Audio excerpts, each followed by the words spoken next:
babysitternya Raffi Ahmad katanya akan ditunjuk wakil ketua BGN dan babysitternya Cipung, Susrini, menjadi wamen perlindungan anak. Hei Raffi, stop ya. Adik sudah, ipar sudah, Betul. family sudah, asisten sudah, tinggal tetangga kali yang belum, ya kan?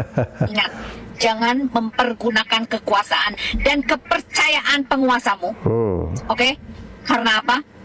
Ingat azab. Halo teman-teman, selamat datang kembali di channel Analisis Sengit.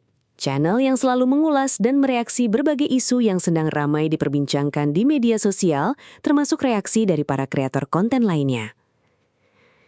Kali ini, kita akan membahas sosok Raffi Ahmad yang kembali menjadi perbincangan publik.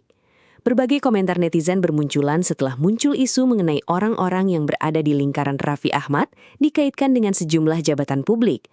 Disusul munculnya seruan boikot terhadap bisnis yang berafiliasi dengan RANS.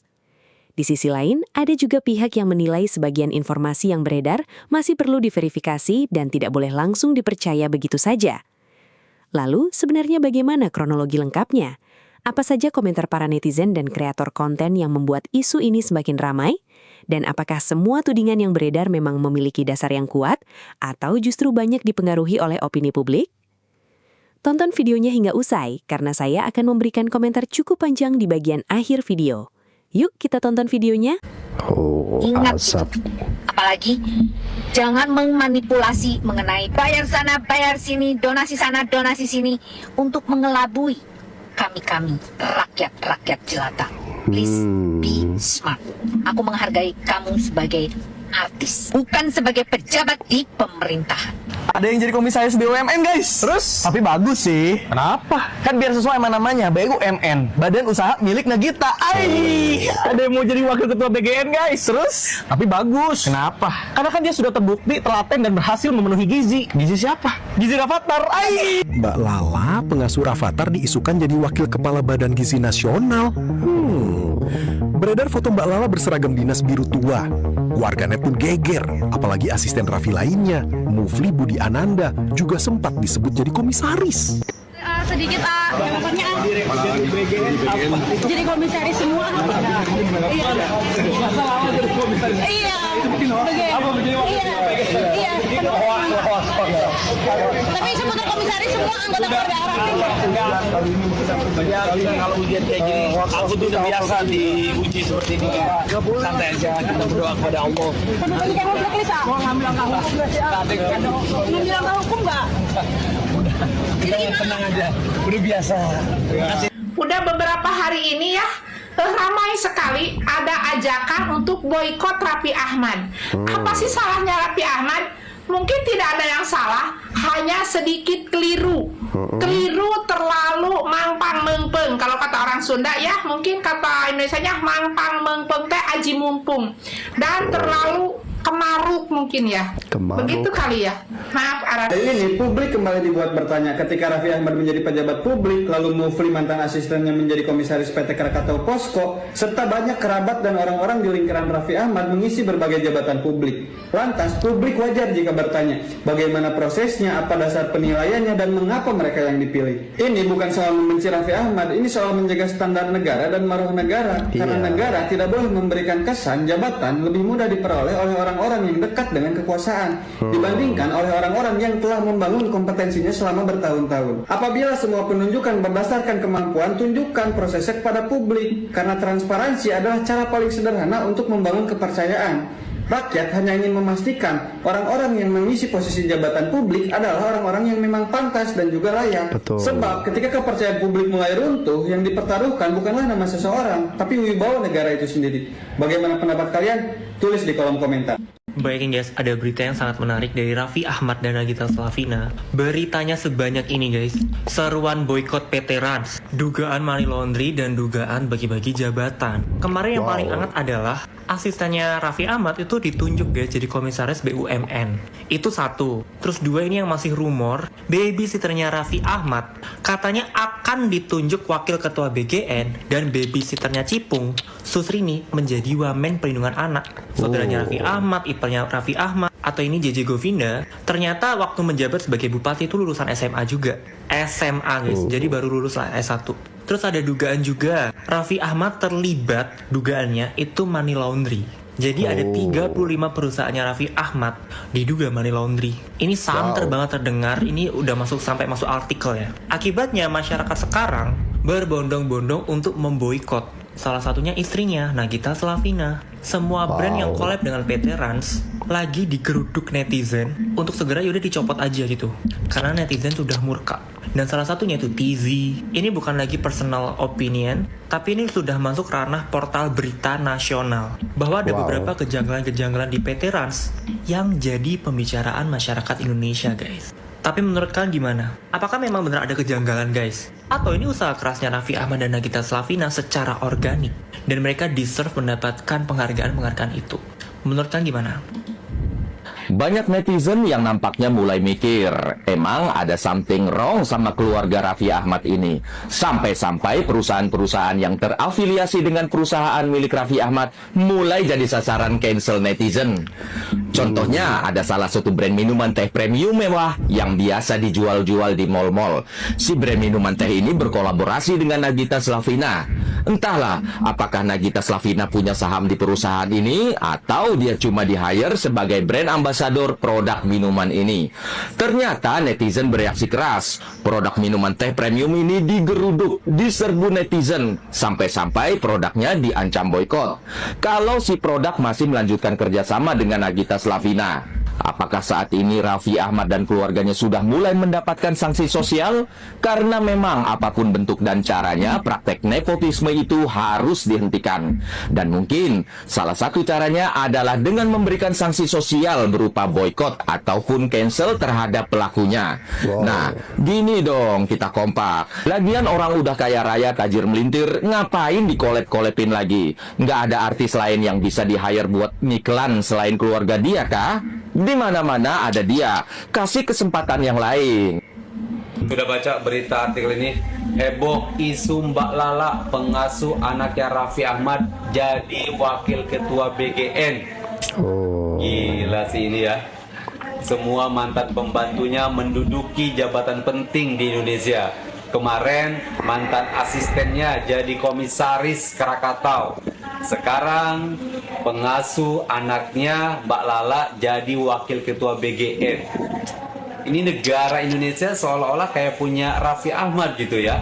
Belum lagi keluarga dari pihak Raffi maupun dari pihak istrinya sudah menduduki jabatan penting juga di Indonesia. Terus kata fansnya katanya, jangan iri bos katanya, rezeki mah sudah ada yang ngatur. Ini bukan masalah iri gitu. Kayak di Indonesia itu apakah tidak ada lagi orang yang berkompeten di bidangnya? Sampai-sampai mantan para pembantunya itu dijadikan pejabat penting lagi di Indonesia. Apakah tidak ada orang yang lebih kompeten lagi gitu? Sampai-sampai pembantunya dijadikan pejabat. Kan mereka tidak punya kemampuan, tidak punya pengalaman di bidangnya. Jadi Anda jangan mentang-mentang merasa dekat dengan pemerintah. Semua orang yang dekat dengan keluarga Anda dijadikan pejabat di Indonesia. Ini bukan masalah ngurusin anak Anda dan juga keluarga Anda doang sebagai rakyatnya. Akan tetapi ini mengurusi seluruh rakyat di Indonesia. Udah gak ngerti lagi nih sama negara.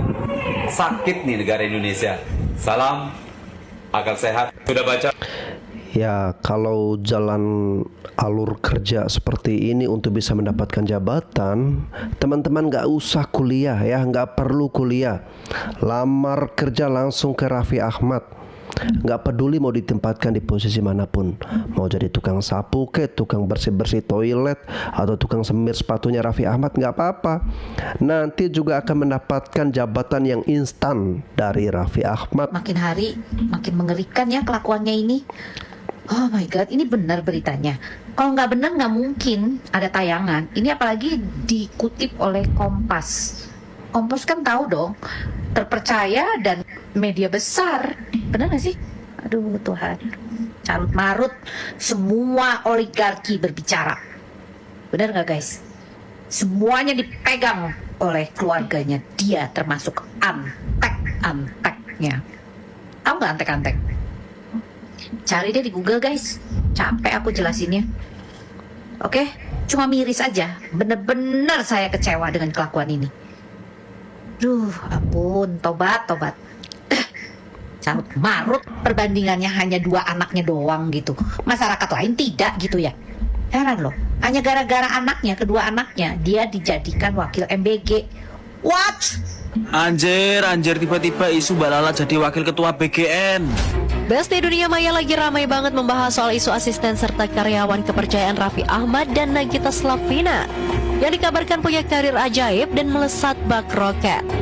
Mulanya netizen dibuat melongo sekaligus geram saat nama Mufli, salah satu karyawan Rans, tiba-tiba muncul di jajaran komisaris PT Krakatau Posko. Sontak saja netizen mengamuk dan mempertanyakan apa kualifikasinya sampai bisa duduk di kursi mentereng perusahaan plat merah tersebut. Tapi anehnya setelah ramai diprotes dan jadi bola panas di media sosial, kabarnya nama Mufli tiba-tiba raib dan tak lagi tertulis dalam daftar tersebut. Waduh, benar-benar gercep ya Besti penghapusannya. Belum reda soal Mufli, sekarang giliran Mbak Lala, pengasuh Rafathar, yang bikin netizen makin meradang dan elus dada. Beredar isu kencang kalau Mbak Lala bakal mengisi jabatan mentereng sebagai Wakil Ketua Badan Gizi Nasional atau BGN. Kabar ini benar-benar memicu kontroversi karena netizen merasa jabatan strategis di instansi pemerintahan seharusnya diisi oleh tenaga ahli yang kompeten, bukan sekedar orang dekat sang artis. Spekulasi ini sukses bikin gaduh karena dianggap sebagai bentuk nepotisme terang-terangan. Banyak yang menyindir apakah sekarang tiket emas untuk karir di Indonesia cukup dengan menjadi karyawan Andara. Hanya di Indo nepotisme itu dilakukan secara terang-terangan. Wow, saya penasaran ya dengan Om Mary nanti dapat jabatan apa ya? Rumah orang tolol yang mau invest di IPO saham RAN. Sama alasan saham RAN, saham Ampas cuma cocok buat spekulasi pamendam. Postingan gua yang soal IPO RAN didatengin buzzer kemarin. Padahal pembahasan gua kayak IPO lainnya. Data-data dari prospektusnya. Lu semua yang pada ngomong laundry lah segala macem. Terus nggak lama datang pasukan Rans. Kelihatan banget anjir. Puluhan akun di jam yang hampir bersamaan. Komen template, nyanjung Rans. Dan pemerintah doang yang pakai buzzer. Raffi emang punya intuisi bisnis yang tajam banget. Di like 100 kali, terus banyak yang balas. Ekspansi ke banyak lini bisnis butuh perencanaan dan eksekusi yang matang. Kemampuan melihat peluang memang bisa jadi salah satu faktor. Kelihatan punya keberanian mencoba banyak peluang bisnis. Yang lain nih, perubahan strategi dari vlogger emang jenius. 2 kali dari akun yang beda, dan masih banyak lagi. Pada dibayar gope kali per komen. Orang beda-beda opini sih gue gak masalah. Yang jadi masalah, cara-cara kayak gini artinya mereka menyepelekan kecerdasan kita, bos. Dikira stol itu bakal tipu kali. Dan ini dilakukan oleh pihak perusahaan yang akan IPO di bursa, menghimpun dana dari kita-kita. Anjir. Penghinaan kita balas dengan fakta. Alasan saham Rans, saham Ampas. Kinerja bisnis nyungsep. Pendapatan turun, laba turun. 3 tahun terakhir trennya begitu. Ada anak usaha yang ambiar. Jadi kalau ada yang bilang ini growth story, waduh bos, growth dari mana? Valuasi mahal, R 30 kali lebih. Padahal labanya lagi turun. Biasanya investor nyari yang murah dan bertumbuh. Kalau ini malah mahal dan nyungsep. Harga unik ya, bisnisnya susah diprediksi. Pendapatan tergantung sama konten, endorsement, event, hype, dan popularitas. Kalau Raffi dan Nagita trending ya rame. Kalau enggak bisa ikut redup bisnisnya. Cash out sebelum IPO. Rans sudah bagi-bagi dividen 167 miliar ke pemegang saham lama. Padahal laba tahun terakhir cuma 56 miliar. Jadi duit perusahaan diembat dulu. Baru habis itu IPO cari duit dari investor baru. Secara hukum sih sah-sah aja. Tapi secara etika ini cara yang licik dan egois. Kalau orang bener mah duit perusahaan dipakai dulu buat bayar utang, buat ekspansi bisnis. Bukan dikantongin dulu baru IPO. Minta sebanyak-banyaknya dari publik. Dan IPO nggak ngotak. Rencana dana IPO yang dihimpun hampir sebesar aset perusahaan. Dan jauh lebih besar dari pendapatan tahunannya. Terus ada 20% bagian IPO yang bakal dikasih ke perusahaannya Nagita. Transaksi afiliasi di grup ini juga lumayan banyak. Alias duit banyak muter-muter di lingkungan perusahaan-perusahaan milik Raffi dan Nagita. Jadi calon investor wajib ekstra waspada. Track record buruk, Transverse dan VCG Coin. Dulu hype tinggi banget. Tahun 2022, metaverse pertama di Indonesia katanya. Sekarang sepi, terbengkalai. VCG Coinnya juga yang dulu hype karena dukungan Raffi. Sekarang udah turun sekitar 97%. Jadi kesimpulannya, Rans bukan saham murah. Rans cuma saham narasi. Perusahaan jual nama, bisa naik. Bisa banget. Kalau kata gue sih cocoknya buat spekulasi. Ada potensi pamendam. Tapi kalau gue invest di sini, bisa-bisa tidur nggak nyenyak. BAB nggak lancar. Ini bukan rekomendasi. Ini cuma catatan jamet. Wow. Ya, lebih baik pilih perusahaan yang jelas fundamentalnya ya. Bukan hanya sekedar menjual nama besar. Air mata Irfan Hakim tumpah minta Raffi Ahmad berhenti berpolitik. Setuju. 100% saya setuju. Karena kenapa? Karena dari awal jabatannya bukan ngasih solusi. Yang ada cuma kegaduhan. Bukannya memberi manfaat. Malah yang ada ngebebalin rakyat. bayar pajak buat gaji dia. Piraku atuh, kegaduhan demi kegaduhan. Soal borong akun lah, soal mobil yang dikawal jalan seenaknya lah. Ini pejabat publik atau artis? Gajinya dari pajak rakyat, tapi manfaatnya mana? Nol besar. Kembali ke awal soal tangisan di para hakim untuk meminta Raffi Ahmad berhenti dari berpolitik, boleh aja. Tapi tunggu dulu, berhenti boleh, mundur silakan. Tapi sebelum itu, pertanggungjawabkan dulu. Jawab bener atau tidak. Pernah nawarin sesama teman artisnya buat nyalek. Jawab bener atau tidak soal isu money laundry yang pernah disindir di Mensrea. Jawab, kok bisa ada isu asisten dan mantan pengasuh anaknya yang menjabat menjadi wakil kepala BGN? Kok bisa? Sekolah di mana? Pengalamannya apa? Iya, kita tahu kalian artis, kalian jago acting. Tapi jangan pakai alasan air mata buat nutupin masalah. Jangan pakai alasan sahabat buat nutupin borok.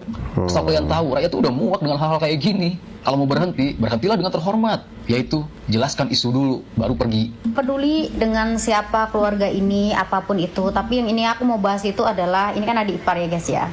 Dia jadi bupati, dan dia tuh setelah jadi bupati baru kuliah gitu loh intinya.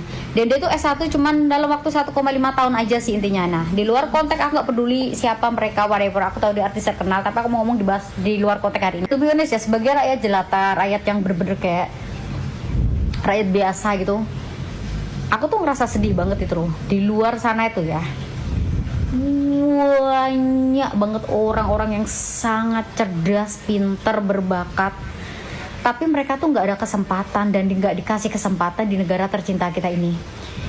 Di sini tuh yang dikasih kesempatan tuh cuman orang-orang yang ada nama, yang pokoknya tuh ya orang-orang tersebut aja gitu. Bayangin aja, orang bisa jadi punya jabatan tinggi gitu, tapi nggak harus kuliah gitu. Kan waktu dia jadi bupati itu kan cuma lulusan SMA ya. Terus setelah itu baru kuliah dan cuma 1,5 tahun S1, bukan D1 D2 ya guys, itu S1. Kadang aku tuh ngerasa kasihan sama rakyat yang biasa yang bener-bener mereka tuh cerdas banting tulang gini guys.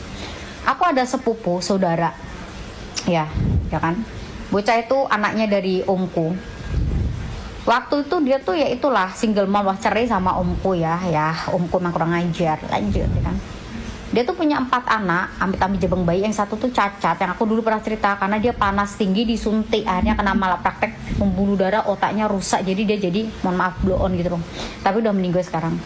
Anak yang satu tuh guys, dari SMP, SD, SMP, SMA itu selalu juara 1, saking pinternya dan cerdas banget. Lo bisa bayangin aja guys, dari kelas SD, SMP, SMA juara 1. Akhirnya karena dia terlalu pinter, dia dapat beasiswa kuliah ya kan di Jambi. Bahkan waktu dia kuliah, dia tuh nilai itu paling tinggi guys, karena saking pinternya. Tapi karena nggak ada ordal, ya kan, orang dalam, nggak ada kenalan, bukan anak orang kaya, cuman anak orang petani, ya dia cuma bisa kerja setelah lulus kuliah tuh kerja biasa aja gitu guys, dengan gaji yang menurut aku sangat kurang gitu loh. Dia anak cerdas guys, sangat pintar banget. Dia tuh cerdas, makanya dapat beasiswa dari negara gitu, saking pinternya gitu kan. Dan tau nggak sekarang, karena gaji dia tuh nggak mencukupi, karena terlalu kecil, karena nggak ada ordal, karena dia nggak bisa masuk perkantoran, bahkan menjabat tuh dia nggak bisa. Akhirnya dia sekarang jadi TKW di Malaysia. Tapi TKW-nya dia bukan yang bersih-bersih rumah ya guys, tapi dia kerja di klinik dan gajinya tuh gede banget dia sekarang. Dia baru kok kerja sana baru sekitar hampir mau 1 tahun gitu. Terus aku ada teman juga, dia tuh pinter banget guys. Akhirnya dia sekarang juga jadi kerja di luar negeri gitu kan. Mereka tuh pinternya tuh pinter gitu, pinter, akademis semua tuh pinter, ngitung-ngitung pinter, pokoknya pinter gitu. Dari situ aja kita tahu gitu, sepinter apapun kamu, kalau kamu terlahir di negara kita yang tercinta ini, kamu gak kenal orang dalam, kamu gak ada power itu kayak kekuatan ya, kamu kan gak akan pernah jadi manusia gitu. Ngerti kan maksud aku? Kamu bodoh, kamu gak sekolah, atau kamu tuh open, tapi kalau kamu kenal orang yang berpower, orang yang berpangkat, kamu kenal orang-orang tersebut, kamu tuh dengan gampangnya dapat jabatan. Kamu gak bisa bahasa Inggris, kamu gak bisa matematika, intinya kamu gak berpendidikan tinggi, tapi kalau kamu kenal ordal atau orang-orang ya cenguk begitu, orang seperti itu, kamu tuh akan tetap jadi manusia di sini. Karena apa? Di negara kita ini dia gak butuh orang pintar, orang cerdas, orang jujur. Yang dibutuhin adalah orang yang nurut aja gitu, orang yang ya udah gitu kan. Soalnya apa ya, kalian kayak wayang aja, diatur ini ya kalian ikut aja gitu kan. Itu kenapa ya guys ya, orang-orang baik itu ya, kalau dia lama-lama jadi bupati, kenapa dia nggak bisa ngubah cara kerja dia lebih bagus. Karena apa ya, dia tuh udah dikontrol sama atasan gitu. Satu orang dilawan 100 orang ibaratnya, satu orang judul dilawan 100 orang, ya satu orang KO lah. Karena di negara kita ini seperti itu guys. Jadi hidup di negara yang mengada-ngada, dan yang diperas itu ujung-ujungnya siapa? Rakyat. Karena negara ini, pemerintahan ini pengen rakyatnya tuh bodoh. Kenapa pengen kita bodoh? Ya kalau bodoh kita bisa disetir guys, disuruh apa aja nurut, bayar pajak apa aja. Bayangin aja berita terbaru, sepeda aja suruh bayar pajak sekarang. Sepeda guys, gila nggak sih? Katanya kita ini negara Islam terbesar, dan negara Islam tuh mengharamkan pajak guys sebenarnya. Lihat Dubai nggak ada pajak, lihat Arab nggak ada pajak. Tapi negaranya maju, oke, karena minyak. Tapi kita punya nikel, kelapa sawit. Sekurang itukah semua hutan dibabat? Tapi kenapa ujung-ujungnya tetap rakyat yang diperas gitu loh? Adik ipar Raffi Ahmad, Bupati JJ Govinda, lulus S1 ilmu pemerintahan hanya 1,5 tahun. Waduh. Hebat, cerdas, pinter banget. Selamat Bupati JJ. Kau panutan. Kalian jangan curiga dulu, jangan berpikir negatif dulu. Bupati JJ menempuh S1 hanya 1,5 tahun itu karena ikut program RPL, rekognisi pembelajaran lampau. Ngerti? Ini, kalau kalian nggak ngerti, aku kasih bahasa sederhana. Jadi, Bupati JJ ini kan sudah berpengalaman bekerja di pemerintahan sebagai bupati. Nah, dia mengambil sarjana ilmu pemerintahan. Jadi, mata kuliah yang berhubungan dengan ilmu pemerintahan nggak usah dilalui lagi karena dianggap sudah menyelesaikan, begitu. Kan sudah pengalaman gitulah. Jadi Bupati JJ hanya menyelesaikan atau mengambil mata kuliah yang belum dipraktekkan di dunia kerjanya, begitu. Jadi cepat lulus. SKS yang ditargetkan kan sedikit, nggak banyak, begitu. Kalian juga bisa kok seperti itu. Andai kan kalian bekerja di bidang apa gitu ya, komunikasi misalnya, dan kalian berpengalaman banget di ilmu komunikasi, ya udah kuliah jurusan komunikasi, nanti banyak mata kuliah yang tidak harus kalian ambil karena sudah dilalui di pekerjaan, begitu gitu loh. Yang saya heran ya, berarti Bupati JJ itu jadi bupati ijazahnya SMA. Keren banget ya, lulusan SMA jadi bupati. Ya gimana lagi ya, namanya adik ipar Raffi Ahmad ya. Kalau bukan ipar Raffi Ahmad nggak mungkin dia jadi bupati. Saya coba kalau jadi ipar Raffi Ahmad, pasti sekarang saya sudah jadi gubernur. Ya kan? Jangan ikut beli IPO Rans sebelum nonton video ini. Rans Entertainment itu milik holding company-nya Raffi Ahmad. Di dalamnya ada nama-nama besar seperti Nagita, Bos Danantara, dan Kaesang. Kelihatannya keren banget kan? Mereka juga punya 11 anak usaha dari produksi iklan, restoran, kosmetik, sampai klub olahraga. Dan sekarang mereka mau IPO ngumpulin dana 429 miliar rupiah dari masyarakat. Tapi ada dua fakta yang perlu kamu tahu dulu. Pertama, revenue mereka turun 14% dalam 2 tahun terakhir, dan labanya juga turun 41%. Menurutku perusahaan yang IPO harusnya lagi di puncak performanya. Ini justru kebalikannya. Tapi pertanyaan yang paling penting adalah, uang 429 miliar itu mau dipakai untuk apa? Ini ada 37% buat biaya konser artis. Ini bukan investasi, ini OPEX. Artinya uang habis sekali pakai dan ini bukan aset. Terus sekitar 20% buat akuisisi brand kosmetik bernama Slavina. Slavina itu brand milik Raffi Ahmad dan Nagita sendiri ya. Belum selesai, hampir 20% lagi buat bikin taman bermain Cipung Land. Terus 7% lagi untuk bayar utang ke BNI, dan sisanya untuk pengembangan AI dan pengembangan anak usaha lainnya. Jadi menurutku IPO Rans kali ini sebenarnya masih ada potensi arah karena nama besar Raffi Ahmad dan Nagita Slavina. Tapi untuk fundamental jangka panjang masih kurang menarik karena kinerjanya selama 2 tahun terakhir itu kelihatan ada penurunan. Gimana menurut kalian? Coba komen di bawah. Apa hebatnya pembantunya Raffi Ahmad? Tiba-tiba diangkat komisaris. Jadi komisaris di mana tuh, perusahaan apa? Iya kan? Iya. Apa hebatnya dia? Apa nggak ada orang lain? Profesor, doktor, berapa banyak? Kok pembantu? Bagaimana mungkin si pembantu itu duduk di satu tempat semewah itu kalau tidak dengan koneksi. Karena kita tahu kan Raffi Ahmad tim kampanye Prabowo dan kemudian ada jabatan. Terus akhirnya orang-orangnya juga gampang aja melihatnya, tidak mungkin akan terjadi kalau tidak ada sesuatu yang berkaitan dengan Raffi Ahmad. Dan tidak ada sesuatu yang terjadi andai kata Raffi Ahmad tidak berkaitan dengan Prabowo. Kan itu. Nah, cuma menurut saya orang yang menerima pembantunya Raffi Ahmad, baik Raffi Ahmad maupun yang menerima itu, melompati batas. Apa hebatnya pembantu itu? Doktor kah dia? Dokteranda kah dia?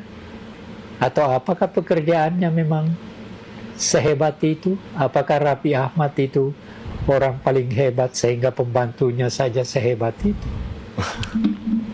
Kan itu. Artinya ini bukan persoalan kritik aja. Ini persoalan kewajaran. Dan itu tidak wajar. Jadi saya tidak mempersoalkan itu.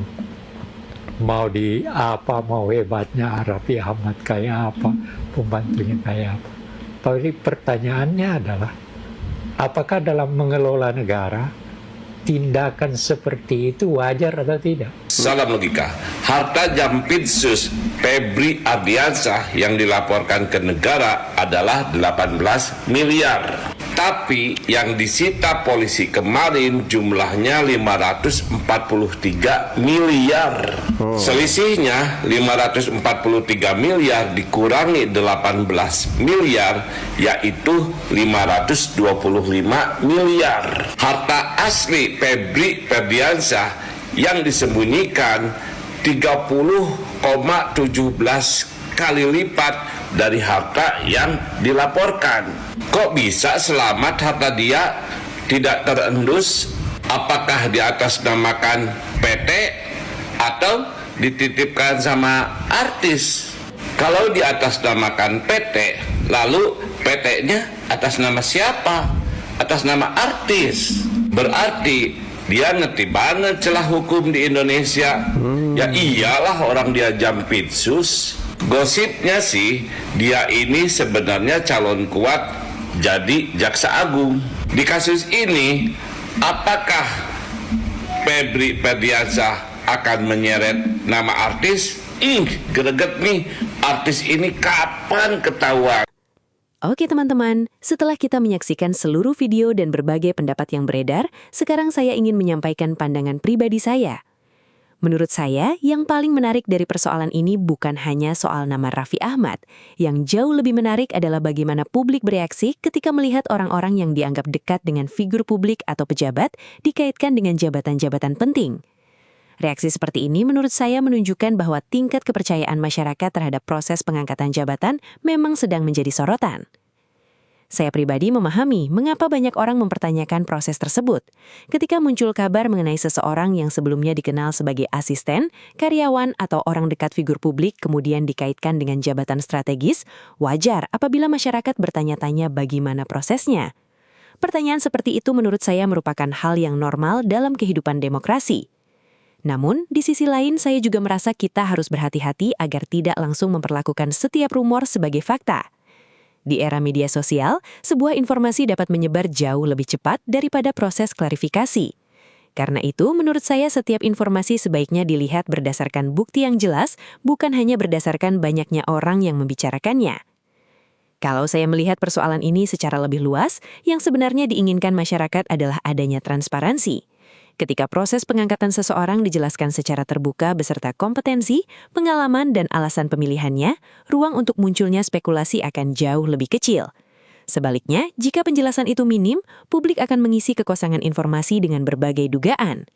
Saya juga berpandangan bahwa jabatan publik idealnya memang diberikan kepada orang yang memiliki kemampuan dan rekam jejak yang sesuai dengan tugas yang akan diemban. Kedekatan dengan siapapun seharusnya bukan alasan utama. Jika seseorang memang kompeten, maka akan jauh lebih baik apabila proses seleksinya dapat dijelaskan secara terbuka, sehingga masyarakat memahami alasan pengangkatannya. Di sisi lain, saya juga kurang setuju apabila masyarakat terlalu cepat menghakimi seseorang hanya karena viral di media sosial. Viral tidak selalu berarti benar. Banyak sekali kasus yang awalnya ramai dibicarakan, tetapi setelah dilakukan pengecekan ternyata informasinya berbeda dengan narasi yang lebih dulu beredar. Menurut saya, kritik kepada pejabat publik memang penting. Kritik merupakan bagian dari pengawasan masyarakat. Akan tetapi, kritik juga akan lebih kuat apabila didasarkan pada data, fakta, dan argumen yang dapat dipertanggungjawabkan. Dengan begitu, kritik tidak berubah menjadi fitnah atau serangan pribadi. Saya melihat bahwa fenomena ini juga menjadi pelajaran bagi semua figur publik.